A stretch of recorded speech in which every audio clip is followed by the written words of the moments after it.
नमस्कार आदरणीय दर्शकहरू, प्रस्तुत कार्यक्रममा तपाईलाई हार्दिक स्वागत छ। आजको कार्यक्रममा हामी समग्रमा नेपाली सेना र यसको व्यावसायिकता र यसलाई अहिलेको यो घिनलाग्दो राजनीतिमा नमुच्नको लागि कसको के प्रयत्न रहन जरुरी छ, यो विषयमा आज हामी कुराकानी गर्नेछौँ। मेरो साथमा हुनुहुन्छ नेपाली सेनाका पूर्व सहायक रथी दिलीप रायमाझी। स्वागत छ तपाईलाई कार्यक्रममा। हामीले आधारभूत रूपमा बुझ्दा नेपाली सेना के भनेर बुझ्ने, नेपालको यो देशको सन्दर्भमा?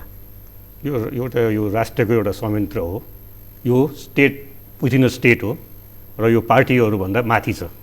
त्यति बुझ्नुमा ठिक हुन्छ। नेपाली सेना पार्टीहरूभन्दा माथि छ, राजनीतिभन्दा माथि छ। राजनीतिभन्दा माथि छ, किन यसलाई चाहिँ यो देशको सुरक्षाको जिम्मा दिएको छ। नेपाली सेना पछिल्लो समयमा यसलाई राजनीतितिर तानिन खोजेको हो कि अथवा आफै तानिँदै आएको हो कि केही न केही विवादका कुराहरू नेपाली सेनाभित्र पनि भइराख्छन् नि, के बुझ्नु भएको छ तपाईँले? यो राजनीतितिर तानिएको राजनीति दलहरूले तान्न खोजेको होलान्, तर सेना त्यसै तानिने संस्था चाहिँ होइन। के हुन्छ भन्दाखेरि अहिले हाम्रो यो ट्रान्जिसन पिरियड छ। सेनालाई कुनै एउटा सञ्चालन गर्दाखेरि तीनटा चिज हुन्छ। एउटा आइडियोलोजी, पावर पोलिटिक्स र प्रोफेसनलिजम। मिलिट्री आइडियोलोजी कतिको हावी छ, मिलिट्रीहरूको भने सेनाको पोलिटिक्समा कतिको पावर छ र प्रोफेसनलिजम कतिको छ। अहिलेको सन्दर्भमा नेपालमा आम जनतामा मिलिट्री आइडियोलोजी भन्दा प्रजातन्त्र नै खोज्छन्। र दुई नम्बर कुरा चाहिँ मिलिट्रीको पोलिटिकल पावर पनि छैन जस्तो लाग्छ। खालि पोलिटिकल पार्टीहरूले सेनालाई आफ्नो प्रयोगमा आफ्नो अनुकूल प्रयोग गर्ने हो। र तेस्रो कुरा प्रोफेसनलिजम के छ भन्दाखेरि जुन पुरानो प्रोफेसनलिजम छ अथवा व्यवसाय छ, त्यो सेनामा निरन्तर छ, तर त्यो बिस्तारै फितलो हुन सक्ने धेरै सम्भावना देखिन्छ। त्यो पनि पुरानो भइरहेको छ। जस्तो पोलिटिकल आइडियोलोजीको कुरा गर्नु भने पोलिटिकल आइडियोलोजी नेपाली सेनाभित्र अहिले मैले पोलिटिकल आइडियोलोजी कुरा गर्ने, मिलिट्री आइडियोलोजी भन्ने मिलिट्री आइडियोलोजी त अहिले छैन, देशमा छैन, त कुनै सम्भावना छैन। जस्तै भनौँ न, जहाँ मोनार्की हुन्छ त्यहाँ मिलिट्री आइडियोलोजी हावी हुन्छ कि।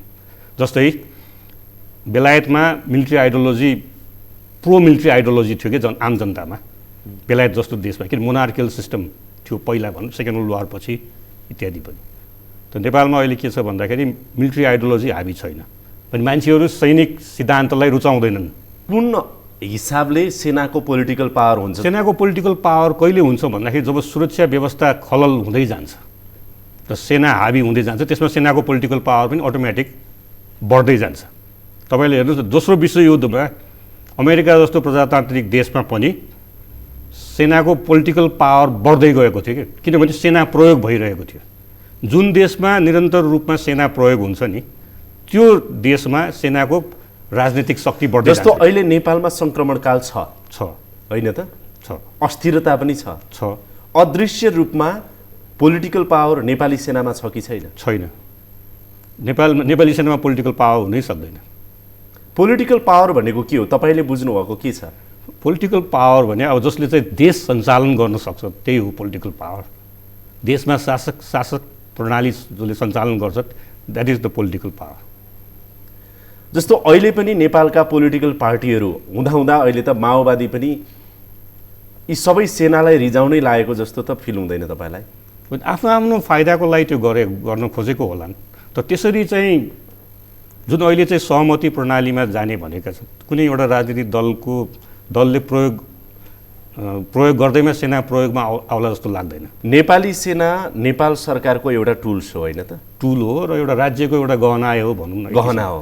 तर आज यहाँ त सरकार नै, पोलिटिकल पार्टीहरू नै, तिनका नेताहरू नै सेनालाई रिजाउन गएको जस्तो देखिएको छैन। त्यो खालि आफ्नो एउटा भनौँ न, यो तपाईँको यो सन्दर्भ, यो समायोजनको सन्दर्भ लिएर गर्नुभयो होला। तर खास समायोजन भने नेपाली सेनालाई के भयो भन्दाखेरि विकल्प नभएको जस्तो एउटा इस्यु आयो। विकल्पै छैन यसमा, अप्सन्स नभएर रिक्वायरमेन्ट नै समायोजन भइदियो। त्यसले गर्दाखेरि उसले विभिन्न प्रस्तावनाहरू पेश गरेको होलान्, त्यसले गर्दाखेरि अलिअलि विवादहरू आएको छ। त्यसकारण राजनीतिक दलका नेताहरू आफै मिलेर कस्तो किसिमको समायोजन गर्ने हो, माओवादीलाई कहाँ ह्याप्पी ल्यान्डिङ गराउने, त्यो उनीहरूले निर्णय गर्नु पर्यो नि। जस्तो काङ्ग्रेस आफैले मान्नु सेक्सनलाई समायोजनको लागि यो खाका यसरी जानुपर्छ, एमाले यसरी जानुपर्छ, माओवादीले यसरी जानुपर्छ भन्दै पनि यी तीनै पार्टी प्रमुख पार्टीहरूलाई कतै हामीले राखेको प्रस्ताव सेनाले मानिदिएन भने भन्ने डर चाहिँ छ।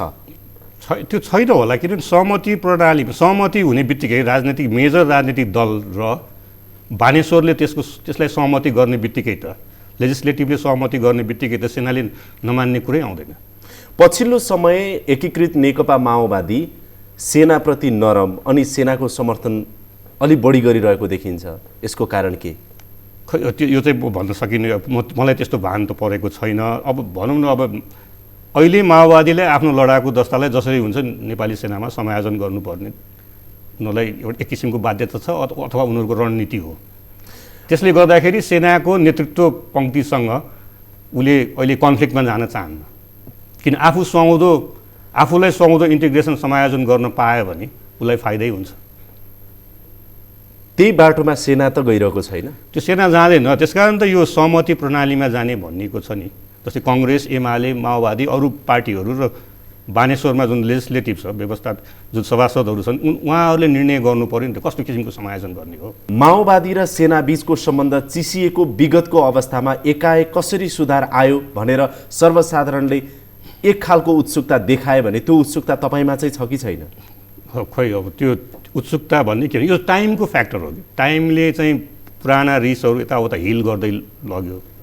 त्यति बेला भनौँ नेपाली सेनाबाट इन्टिग्रेसनको बारेमा स्ट्यान्ड लिएको थियो जस्तो लाग्छ। तर के भने जब टाइम बित्दै गयो त्यसपछि के भयो भन्दाखेरि राजनीतिक दलहरूबाट प्रजातान्त्रिक राजनीतिक दल हुन् कि वाम राजनीतिक दल हुन्, तिनीहरूले के महसुस गरे भने समायोजन गर्नै पर्छ भने अर्को विकल्पै छैन भन्ने भएपछि सेना अलिकति त्यसमा नरम भएकै हो, नरम हुनै पर्यो, बाध्यतै थियो नि नरम हुनु। माओवादी लडाकुको नेपाली सेनामा समायोजन हुनै पर्छ, त्यो त राजनीतिक प्रस्तावै हुन्थ्यो, गर्नै पर्छ भने अलिकति लचिलो किन नबन्ने?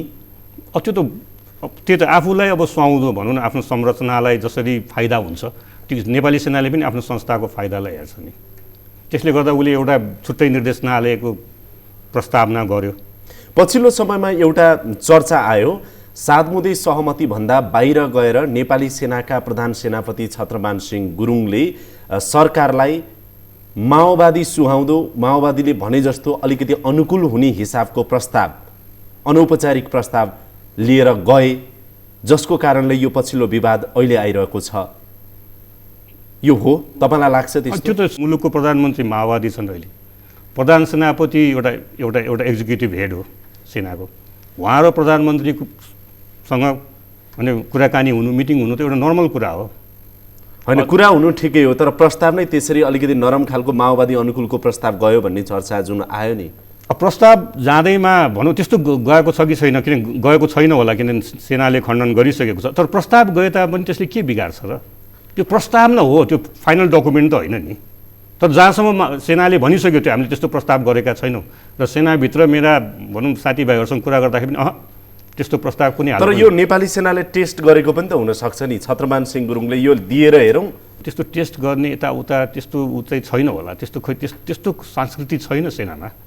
किन सेनालाई एउटा प्रक्रिया छ होइन, ऊ रक्षा मन्त्रालय अन्तर्गत छ, ऊ रक्षा मन्त्रालय मार्फत जान्छ विभिन्न उसमा, त्यसपछि अलि फेरि स्पेसल कमिटी छ, स्पेसल कमिटीमा पनि सेनाको प्रतिनिधि होइन। हामीले सिधा बुझेको त के हो भने सेना नेपाल सरकारको टुल हो होइन, कानुनले संविधानले होइन, स्टेटको टुल हो, कानुनले संविधानले उसलाई दिएको चाहिँ नि क्षेत्राधिकार काम कर्तव्यहरू तोकिदिएको छ।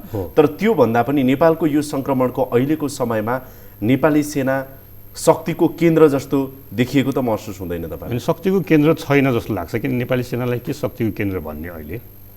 तर के भन्दाखेरि अहिलेको यो समकालीन अवस्थामा जुन राजनीतिक दलहरू छन् नि, अहिले अपोजिङ आइडियोलोजिज भएको राजनीतिक दलहरू छन् कि उहाँहरूले के बुझ्नुपर्छ भन्दाखेरि जब यो नयाँ संविधान बन्छ नि, सेनालाई सब्जेक्टिभ कन्ट्रोल होइन अब्जेक्टिभ कन्ट्रोलमा राख्नुपर्छ। किनभने हाम्रो राजनीति समूहहरू नै एकदम दुईतिरका छन् नि। तपाईँले अहिले देखेको नेपाली सेनालाई सब्जेक्टिभ कन्ट्रोल गर्ने प्रयास बेला बेलामा हुन्छ? किन राजनीति कसरी होइन, राजनीति जुनसुकै राजनीतिक दलले पनि, चाहे पहिलाका विगतका प्रधानमन्त्रीहरू पनि तिनीहरू सेनालाई आफ्नो अधीनमा राख्न खोज्छन्, प्रक्रिया नपुर्याइकन आफ्ना मान्छेहरूको पदोन्नति गर्न चाहन्छन्, जबकि उनीहरू प्रमोसन क्राइटेरियामा त्यहाँको एक्जिक्युटिभ हेडले यो ठिक छैन भन्दाखेरि पनि यो मान्छे प्रमोसनमा ठिक छ नि, त्यहाँ पनि एउटा प्रक्रिया छ नि पदोन्नतिकोहरूको पनि, र विभिन्न उसमा चाहिँ हस्तक्षेप गर्न चाहन्छन्। त त्यसले गर्दाखेरि अब के बुझ्नु पर्यो भन्दाखेरि यदि सेनालाई अब्जेक्टिभ कन्ट्रोल राखेन भने कुनै पावरमा आएको राजनीतिक दलले जोसँग आफ्नो सिद्धान्त मिल्ने त्यसले यसलाई मिसयुज गर्न सक्छ। भनेको कानुनमा नै स्पष्ट उसको संविधानमा अधिकार एकदम स्पष्ट क ख ग लेखेर हुनु पर्यो सेना सम्बन्धी। स्वोर्ड र पर्स कसको हातमा, स्वोर्ड कसको हातमा, यही हो सेनाको। स्पष्ट हुनु पर्यो, स्पष्ट हुनु। त्यो अहिले छैन। अब भनौँ न अहिले यो छ नि, भनौँ न संविधानमा परिचालनको लागि त व्यवस्था छ, तर के भने जुन चाहिँ यो बाहिर आइरहेको छ नि मिडियामा, जुन राजनीतिक दलले कस्तो किसिमको चाहिँ नियन्त्रण गर्न चाहन्छन्, उनीहरू अरू ब्युरोक्रेसीलाई नियन्त्रण गरे जस्तै सेनालाई पनि गर्न चाहन्छन्। तर एउटा महत्त्वपूर्ण प्रश्न के छ भनेदेखि नेपाली सेनाभित्रै पनि व्यक्तिगत स्वार्थ, पदोन्नतिका कुरा, केही बन्ने कुरा, ती कुराहरूले काम त प्रत्यक्ष अप्रत्यक्ष रूपमा गरिरहेको देखिन्छ नि। हो, त्यो नहुनको लागि नै यो अब्जेक्टिभ कन्ट्रोल, अब्जेक्टिभिटीलाई मान्नु पर्यो भनेको, त्यही नहोस् भनेर। जबकि जब सब्जेक्टिभिटी हुने बित्तिकै pick and choose and pick पनि गर्न सक्छन्। त एउटा कुरा त्यो होइन। अर्को कुरा के भन्दाखेरि इभेन पदोन्नति भए तापनि जुन राजनीतिक दलले कसैलाई पदोन्नति गरेर त्यसको आइडियोलोजी सेनामा उसले बिकाउन सक्दैन।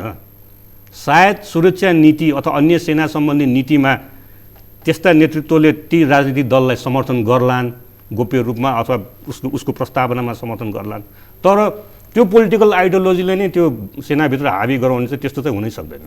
नेपाल प्रहरीभित्र जुन 54, 55, 56 सालतिर एउटा मन्त्रीले महानिरीक्षकलाई झिक्ने, फेरि राख्ने, फेरि अर्को राख्ने, फेरि फेर्ने जुन देखियो नि, र नेपाल प्रहरी राजनीति हस्तक्षेपको एउटा शिकार भएको हामीले देखि नै रहेको छौँ अहिलेसम्म पनि। र त्यसैको परिणति आज 5-6वटा प्रहरी महानिरीक्षक भ्रष्टाचारको आरोप खेपिरहेका छन्। संस्था नै बदनाम भएको हो कि जस्तो महसुस भइरहेको छ 2-4 जना व्यक्तिको कारणले। कतै नेपाली सेना 250 वर्षको इतिहास बनाएको सेनाभित्र पनि साँच्चीकै राजनीति नराम्रोसँग छिर्यो, पार्टीगत राजनीति, व्यक्तिवादी राजनीति भने त यो संस्था पनि त बर्बाद हुन सक्छ नि, होइन? त्यो नगर्नको लागि मैले यो अब्जेक्टिभ कन्ट्रोलको कुराहरू गरेको, त्यो नहोस् भन्नको लागि। भने यो चाहिँ अहिले चाहिँ जुन हाम्रो राजनीतिक संस्कृति छ नि, त्यो एउटा के भने एउटा उदाहरणीय छैन कि एकदम तल्लो स्तरको छ। त्यसले गर्दाखेरि के भन्दाखेरि अब्जेक्टिभ कन्ट्रोल गरेको खण्डमा यो क्लियर हुन्छ कि सेना त्यसरी चाहिँ कसैको मुन्तिर अब बन्ने नयाँ संविधानमा यो कुरा स्पष्ट हाल केही वर्षको लागि भने 10-20-30 वर्षको लागि जब राजनीतिक स्थिरता आउँदैन नि यो देशमा, टोटल्ली अब्जेक्टिभ कन्ट्रोल हुनु पर्यो। अरू डेमोक्रेटिक देशहरूमा सब्जेक्टिभ कन्ट्रोल र अब्जेक्टिभ कन्ट्रोलको मिश्रित हुन्छन्। त्यो भनेको तपाईँले भनेको अघि 3टा कुरा गर्नुभयो नि, एउटा पोलिटिकल आइडियोलोजीको कुरा, अर्को कुरा पावरको मिलिटरी आइडियोलोजीको कुरा, पोलिटिकल पावरको कुरा, पोलिटिकल पावर, मिलिटरीलाई पोलिटिकल पावर, र त्यसपछि तपाईँले प्रोफेसनलिजम। अब हामीसँग रहेको भनेको मिलिटरीलाई चाहिँ प्रोफेसनल बनाउने, anti military ideology, anti no military political power भनेको त्यो अब्जेक्टिभ एकदम कन्ट्रोल हुनुपर्छ, कन्ट्रोल हुनु पर्यो। त्यो अब्जेक्टिभ कन्ट्रोल भनेको संविधानले स्पष्ट रूपमा सेना सम्बन्धी परिचालनहरू, यसको सैनिक ऐनलाई चाहिँ फेरि संशोधन गरेर यसको पदोन्नति नियमहरू मोर पारदर्शी बनाउनुपर्छ अथवा के गर्नुपर्छ नभए यस्तो अवस्था आओस् कि सेनाका अधिकृतहरू कोर्टमा नजाओस् अथवा कुनै राजनीतिक दलका नेताहरूसँग संरक्षण माग्न नजाउन्, त्यस्तो किसिमको नियम ऐन कानुनहरू बनाइनु पर्यो। अब यस्तै हो भने त चिफ बन्नको लागि पनि पोलिटिकल लिडरहरूको ढोका धाउनुपर्ने अवस्था